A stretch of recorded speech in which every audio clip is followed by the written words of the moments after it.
கல்யாணம்னு பத்திரிக்கை அடித்தா காஞ்சிபுரம் போகணும் அப்படின்னு ஃபிக்ஸ் பண்ணி வச்சுருப்பாங்க. இந்த கடைக்கு போகணும், இந்த கடையில் போய் சாப்பிட்ணும், இந்த ஹோட்டலில் உணவு நல்லாயிருக்கும், அங்கே இரவு தங்கணும், இந்த டிசைனில் இந்தந்த கடையில் இருக்கும் அப்படின்னு எல்லாரும் குறித்து வச்சுருப்பாங்க.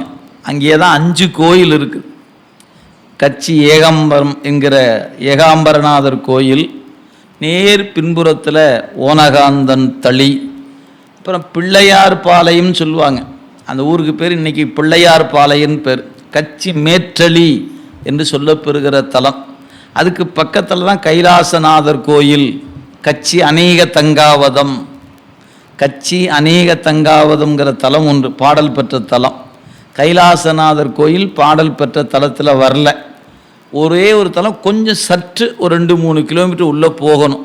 அதுதான் நமக்கு கச்சி நெறி கரைக்காடு என்கிற தலம். மொத்தம் 5 கோயில் இருக்கிறது.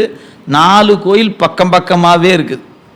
நீங்கள் ஒரு அங்கே நம்ம வண்டி எடுத்து சுற்றுறத விட ஒரு ஆட்டோ எடுத்து உட்காந்திங்கன்னா படப்படன்னு கொண்டாந்து காட்டி கொண்டாந்து நீங்கள் ஒரு 2 புடவை எடுங்க பாருங்கங்கிறக்குள்ளே வந்துடலாம். அவங்க இப்போ டிசைனை பார்த்து முடிக்கிறதுக்குள்ளே நான் போய் சாமியை கும்பிட்டு வந்துடலான்னு வச்சுக்கோங்களேன்.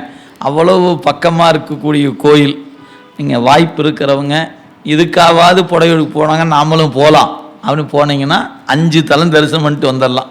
அவங்க செலவுலையே, நம்ம செலவு பண்ண வேண்டியதில்லை. அவங்க செலவுலையே போயிட்டு பெருமானை போய் நிம்மதியாக பார்த்துட்டு வரலாம். சிந்தனை பண்ணி பார்த்துக்கொள்ளுங்க.